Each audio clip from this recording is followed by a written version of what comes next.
नमस्कार दोस्तों। नरेंद्र मोदी कहते हैं वो हारे नहीं हैं, हौसले बुलंद हैं। अदालत में, लखनऊ की अदालत में राहुल गांधी के खिलाफ दोहरे पासपोर्ट, दोहरे नागरिकता का आरोप लगाने पर बगैर किसी सुनवाई के एफआईआर दर्ज करने का आदेश हो जाता है। बहरहाल 24 घंटे में ही यू टर्न ले लिया जाता है। जी हां, और श्रीमती सोनिया गांधी को राउज एवेन्यू कोर्ट से नोटिस जारी हो जाती है कि आपका नाम वोटर लिस्ट में था, तब था जब आप नागरिक नहीं थी, तो आप इस पर जवाब दीजिए आके। और राहुल गांधी के घर पर पहुंचकर वो महिलाएं प्रदर्शन कर रही होती हैं, भारतीय जनता पार्टी की वह नेता, वह सांसद प्रदर्शन कर रही होती हैं जो खुद महिलाओं का हक मार के इस जगह बैठी हैं। लखनऊ में भारतीय जनता पार्टी के जो महिला आयोग है उसकी उपाध्यक्ष समेत तमाम सारी जो भाजपा की वह महिलाएं प्रदर्शन कर रही होती हैं जो खुद किसी दूसरी की महिला का हक मार करके इस जगह बैठी है और वह तिरंगा जला रही होती है जिस तिरंगे ने इस देश की आजादी से लेके न जाने किस चीज की लड़ाई लड़ी है, जिसको झुकने न देने के लिए उस समय लाखों लोगों ने अपनी कुर्बानियां दी थी। जी, ये सब होता है उसी भारत में जो भारत नैतिकता की दुहाई देता है, जो भारत मानवता की दुहाई देता है, जो भारत नारी सम्मान की दुहाई देता है, उसमें यह सब कुछ हो रहा होता है। लेकिन नरेंद्र मोदी अपनी साजिश में हार चुके हैं। यह बात उनकी इसी बात से प्रमाणित हो जाती है कि हारे नहीं है, हौसले बुलंद है। जी हां, किस बात के हौसले बुलंद कि इस देश की, जिसे मदर ऑफ डेमोक्रेसी कहते हैं, मदर कहते हैं तो वो भी महिला हुई, उसकी, उस महिला की भी आबरू लूटने का काम नरेंद्र मोदी ही तो कर रहे होते, क्योंकि यह संविधान की बात थी, यह लोकतंत्र की बात थी और यह उस व्यवस्था की बात थी। जी हां, जिसके खिलाफ नरेंद्र मोदी यह बिल लेकर के आए। जिस तरह से नरेंद्र मोदी ने महिलाओं के पीछे छिप करके, महिला आरक्षण के पीछे छिप करके अपनी वह कलुषित मानसिकता पेश की थी कि वो मदर ऑफ डेमोक्रेसी की इज्जत लूटेंगे, मदर ऑफ डेमोक्रेसी से डेमोक्रेसी को खत्म कर देंगे, यानी मां के बच्चे को की हत्या कर देंगे। जी, उसके लिए लेके आए थे। उसके लिए उन्होंने डिलिमिटेशन की बात की थी, उसके लिए यूनियन टेरिटरीज में भी जो है बदलाव की बात की थी और तमाम इस तरह के बदलाव की बात की थी जो अवैधानिक थे, जो असंसदीय थे और अलोकतांत्रिक थे। जी हां, क्योंकि महिलाओं को तो आरक्षण 2023 में मिल ही चुका है, उसको लागू करने का था, तो लागू करने के लिए या तो नरेंद्र मोदी राष्ट्रपति से अधिसूचना जारी करा सकते हैं या संसद में ला करके उसे पास करा सकते थे। वह उन्होंने नहीं किया। वो बाकी सीटें, और इसमें भी सबसे बड़ी बात, आप हक नहीं देना चाहते हैं, इसका सबूत यह था कि इसमें राज्यसभा को शामिल नहीं किया गया, यानी राज्यसभा को शामिल नहीं करेंगे, वहां पर अपने चहेतों को बैठाएंगे और यहां ये करेंगे और फिर हमला किस पर करेंगे? राहुल गांधी पर, सोनिया गांधी पर। क्यों? क्योंकि उनसे आपको डर लगता है, यही लगता है कि यही तो है जो पूरे देश में हमको चुनौती दे सकते हैं, नैतिकता के साथ भी, मानवता के साथ भी और महिलाओं की बात करके भी। तो आप देखिए, राहुल गांधी के नेतृत्व में संपूर्ण विपक्ष एक होकर के खड़ा होता है और महिला सशक्तिकरण, वंदन सशक्तिकरण जो ये लेकर के आए, नारी शक्ति वंदन करके जो लेकर के आए बिल, उस बिल के, वो बिल तो पीछे था, उस बिल के साथ में छिपे हुए थे दो बिल, यानी एक बिल की आड़ में दो बिल छिपा करके लाए गए थे। यह नहीं कहा गया था कि इस समय भारत में 543 जो संसदीय सीटें हैं, उन सीटों पर यह आरक्षण लागू करने की अधिसूचना हो या उसका बिल पास हो जाए तत्काल प्रभाव से इसी अनुपात में। और इसके बाद में जब नई जनगणना आ जाए तो उस जनगणना के मुताबिक जो परिसीमन हो, उस परिसीमन के बाद में उसी औसत में वो सीटें बढ़ जाए। नहीं, वो नहीं करना है, क्योंकि वो करना ही नहीं था। इसीलिए तो 2023 में ये लैकुना लगाए गए थे। कोई बात नहीं, कांग्रेस पार्टी इस बिल के आने के पहले ही समझ गई थी इस साजिश को, क्योंकि इस साजिश के बूते महिलाओं से यह कहने, यह नैरेटिव बनाने कि अरे कांग्रेस तो महिला विरोधी है, विपक्ष महिला विरोधी है, लेकिन महिला विरोधी कौन है यह प्रमाण खुद भाजपा देती है। क्या भारतीय जनता पार्टी में आज तक कभी कोई एक ऐसा राष्ट्रीय अध्यक्ष हुआ है जो महिला थी? तो आपका जवाब आएगा नहीं। क्या भारतीय जनता पार्टी ऐसी पार्टी है जिसका राष्ट्रीय अध्यक्ष परिवारवाद से ना आता हो? तो आप कहेंगे नहीं, उसमें भी परिवारवाद से आता है, और मौजूदा अध्यक्ष उसका परिवारवाद से ही आया। तब आएगा, क्या इसके मुख्यमंत्री परिवारवाद से नहीं बनते हैं? और यदि बनते हैं तो महिलाओं को क्यों मुख्यमंत्री नहीं बनाया जा रहा है, जबकि पहले बनती रही है? तो ऐसे में आएगा क्योंकि नरेंद्र मोदी का मोटिव दूसरा है। वो असल में महिलाओं को पसंद नहीं करते, वो उनका इस्तेमाल करते हैं। जी हां, सिर्फ इस्तेमाल। अब किस किस तरह से इस्तेमाल करते हैं वो आप खुद समझ सकते हैं। तो नरेंद्र मोदी ने परिवारवाद से ही आए महाराष्ट्र के मुख्यमंत्री फडणवीस को, देवेंद्र फडणवीस को मुख्यमंत्री बना रखा है। किसी महिला को नहीं बनाया, गोपीनाथ मुंडे की बेटी को नहीं बनाया था, उसे बनाया। उसके बाद आप इसी तरह से राजस्थान में देख लीजिए, राजस्थान में बीजेपी को खड़ा करने वाली वसुंधरा राजे सिंधिया, उनको मुख्यमंत्री नहीं बनाया, बल्कि खुद ही एक जो है संघ के ऐसे व्यक्ति को लेके आए जिसका अपना कोई वास्तविक वजूद नहीं था। इसी तरीके से हरियाणा में देख लीजिए, बेटी बचाओ बेटी पढ़ाओ का नारा दिया था। यहां क्या किसी महिला को उन्होंने मुख्यमंत्री बनाया? नहीं बनाया। क्या उन्होंने यहां पर उस तरह का सम्मान दिया? नहीं दिया। तो किससे? आरएसएस के परिवारों से आने वाले दो लोगों को उन्होंने मुख्यमंत्री बनाया, कभी मनोहर लाल खट्टर को और कभी सैनी को। जी हां, ये परिवारवाद से ही आते हैं, पूरा परिवार आरएसएस। इसके बाद आप देख लीजिए, इसके बाद आप जहां भी जाएं, आप बिहार में चले जाइए, बिहार में भाजपा ने पहला मुख्यमंत्री बनाया, और जो पहला मुख्यमंत्री बनाया वो सम्राट चौधरी कहां से आता है? परिवारवाद से आता है। तो इस तरह से तमाम जगह यह स्थिति है।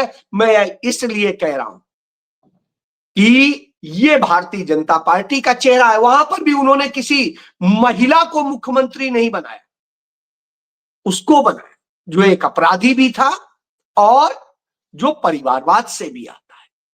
उन्हें कोई फर्क नहीं पड़ता, वो कैसे भी हो उनके साथ खड़ा। तो इस तरह से, तो यह अपने आप में खुद में चेहरा है कि भारतीय जनता पार्टी क्या करती है। भारतीय जनता पार्टी के इस देश में कहीं पर भी क्या कोई प्रदेश अध्यक्ष महिला है? तो जवाब आएगा नहीं, कोई भी प्रदेश अध्यक्ष महिला नहीं है। जी हां, वह कह रहे हैं कांग्रेस पार्टी ने तो देश की आजादी के पहले भी जो है महिलाओं को पार्टी का राष्ट्रीय अध्यक्ष बनाया। एक नहीं, कई महिलाओं को देश की आजादी के बाद भी बनाया, भारत की राष्ट्रपति भी बनाया, प्रधानमंत्री भी बनाया, जो राज्यसभा है उसकी उपसभापति भी बनाया और उसके बाद में लोकसभा की अध्यक्ष भी बनाया। उसके अलावा जुडिशियरी से लेके सब जगह महिलाओं को प्रतिनिधित्व देने का काम किया। पहली महिला मुख्यमंत्री सुचेता कृपलानी भी उन्होंने ने बनाई। पहली महिला राज्यपाल भी उन्होंने सरोजिनी नायडू को बनाया। और इसी तरीके से तमाम जगह देखें, संविधान सभा में भी कांग्रेस पार्टी ने महिलाओं को प्रतिनिधित्व दिया था। तो कांग्रेस का तो ये इतिहास है। भाजपा का इतिहास बताइए, आरएसएस का इतिहास बताइए। क्या आरएसएस में आज तक 100 साल में एक भी महिला उसकी प्रमुख बनी है? नहीं बनी है। भाजपा जो 46 साल की 46 साल की हो चुकी है, उस 46 साल की भाजपा में और उसके पहले जनसंघ में, यानी पूरे 76 साल में, 77 साल में, क्या उन्होंने एक भी महिला को राष्ट्रीय अध्यक्ष बनाया, प्रदेश अध्यक्ष बनाया? नहीं बनाया। तो यह स्थिति है। अब आता हूं असली मुद्दे पे। तो जो विरोध किया गया वो कहीं महिला आरक्षण का विरोध नहीं था। यह भारत के संविधान पर, लोकतंत्र पर और भारत की जो गणराज्य की अवधारणा है उस पर हुए हमले को रोकने का एक तरीका था और वह सफलतापूर्वक रोक दिया गया। 12 साल में पहली बार नरेंद्र मोदी को संसद के भीतर बुरी तरह मात खानी पड़ी और उनकी जो कुटिलता थी वो पकड़ ली गई। इससे परेशान है तो कह रहे हैं यह हार नहीं, मेरा हौसला बुलंद है। असल में यह हार, और हार नहीं होती तो राहुल गांधी के घर पर, हालांकि जब क्या प्रधानमंत्री के आवास पर आप प्रदर्शन की अनुमति देंगे? नहीं देंगे। तो राहुल गांधी के घर पर, जिनके जीवन को सबसे ज्यादा इस देश में खतरा है, जिनकी सुरक्षा भी कम कर दी गई है, सब कुछ कर दिया गया, तो वहां पर प्रदर्शन करने कौन जाता है? हेमा मालिनी जाती है। ये हेमा मालिनी है कौन? ये हेमा मालिनी भाजपा की वही सांसद है जिन्होंने धर्मेंद्र की एक पत्नी का हक मार करके, जिस तरह से कानूनी दांव पेच खेलने के लिए मुस्लिम धर्म में धर्म परिवर्तन करके, अपना नाम बदल के, धर्मेंद्र का नाम बदल के शादी की थी। धर्मेंद्र के बच्चे भी थे, पत्नी भी थी, सब कुछ होते हुए उस महिला का हक मार के जो बीवी बनी हो और फिर बाद में धर्मांतरण किया हो, तो अब आप समझ लीजिए कि जो इस तरह चोरी करती है वो प्रदर्शन करती है। वो स्मृति ईरानी प्रदर्शन करती हैं, जो स्मृति ईरानी अपनी सहेली का पति चोरी कर लेती हैं। और इसी तरीके से तमाम सारे लोग हैं ऐसे जो प्रदर्शन कर रहे हैं।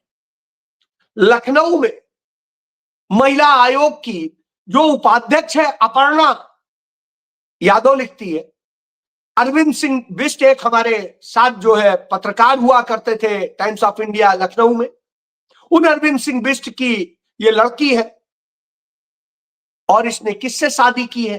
प्रतीक यादव से। प्रतीक यादव कौन है?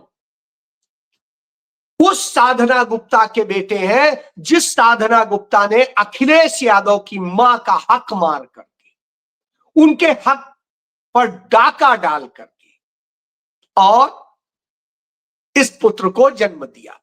जी हां, अखिलेश यादव की मां के साथ में अन्याय करने वाली की वो औलाद है और उससे शादी करके इस अपर्णा ने यादव बन गई।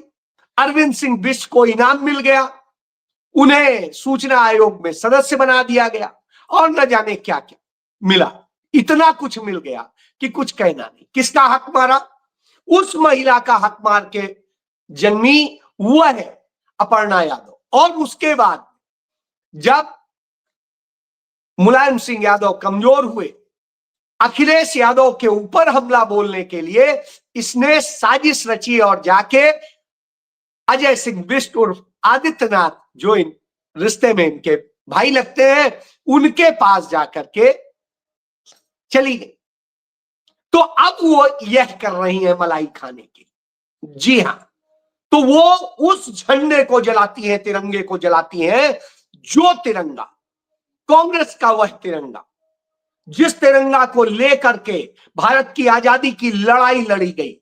महात्मा गांधी उस तिरंगे को थामे हुए थे, उस तिरंगे को सरदार वल्लभ भाई ताने हुए थे, उस तिरंगे को सुभाष चंद्र बोस ताने हुए थे, उसी तिरंगे को भगत सिंह ने भी ताना था, और उस तिरंगे को चंद्रशेखर आजाद ने भी ताना था। उस तिरंगे को इस देश के तमाम, चाहे मौलाना आजाद हो या और दूसरे लोग हो, उन्होंने ताना था, पंडित जवाहरलाल नेहरू ने ताना था, और उसको लेकर के भारत की आजादी की लड़ाई लड़ी गई थी। जिस तिरंगे के नीचे खड़े होके इस देश के 7,34,000 लोगों ने उस समय आजादी के वक्त में शहादतें दी थी, शहीद हुए थे, कुर्बान हुए थे। जी हां, उन राहुल गांधी के खिलाफ प्रदर्शन किया जा रहा था, जिन राहुल गांधी के परिवार की महिलाएं 125 साल से इस देश की आजादी से लेकर इस देश को बनाने तक के लिए लड़ाई लड़ी और इस देश के लिए शहीद हो गई।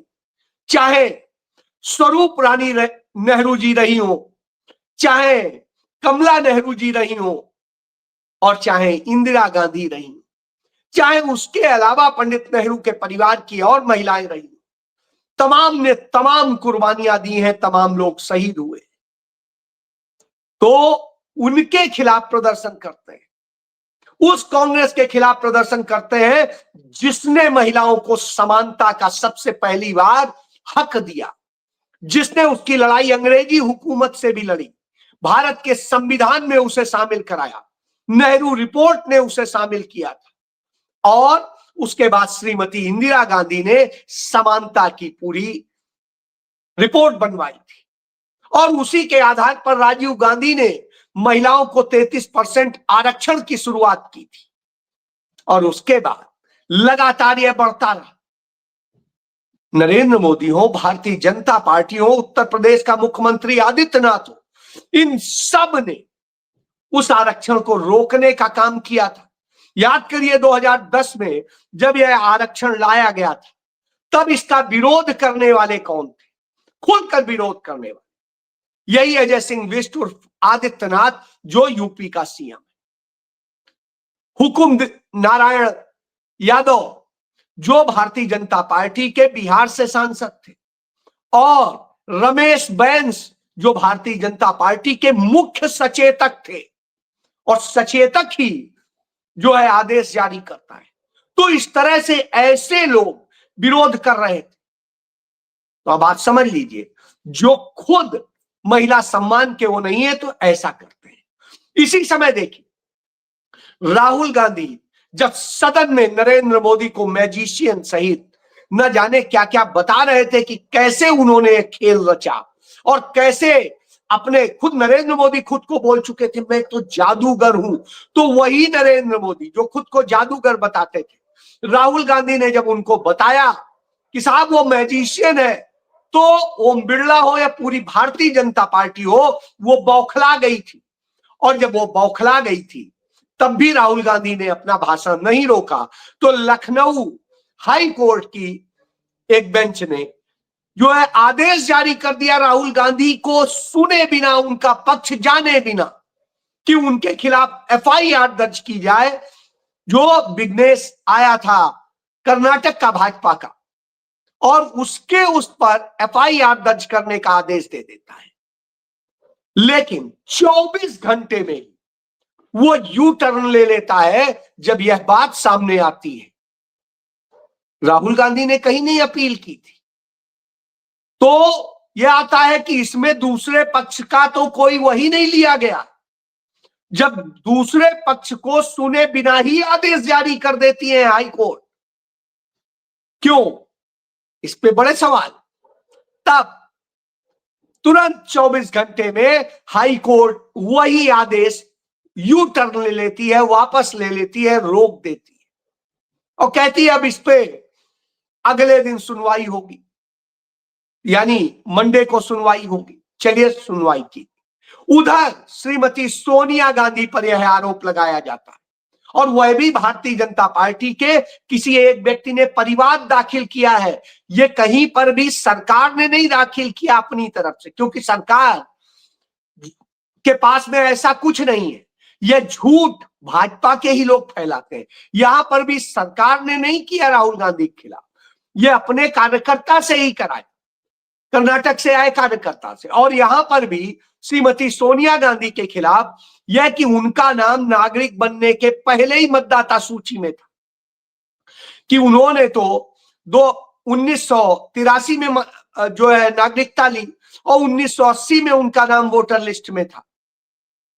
बड़ी विडंबना है इस देश की कि यह तो सरकार को करना चाहिए था यदि सोनिया गांधी ने गलत किया, या राहुल गांधी की यह गलत है नागरिकता तो सरकार को करना चाहिए था। ये दोनों गृह मंत्रालय के विषय, उन्होंने तो नहीं किया। क्यों? क्योंकि ये फंसा करके परेशान करना है। तो राहुल रेवन्यू कोर्ट से इसी वक्त में सोनिया गांधी को नोटिस जारी हो जाता है कि 1 हफ्ते में आप पूरा इस पर विस्तृत जवाब दें। क्या हमने कहा है कि हमारा तो एक लाइन का यही जवाब है कि बिल्कुल झूठ है, मुझे इसका कोई पता ही नहीं है, मैंने कोई वोट डाला नहीं 1980 में। लेकिन नहीं साहब, नैरेटिव बनाना है। तो उस महिला पर भी हमला होता है जिसने अपना पति इस देश की जो है एकता अखंडता के लिए दे दिया, शहीद करा दिया।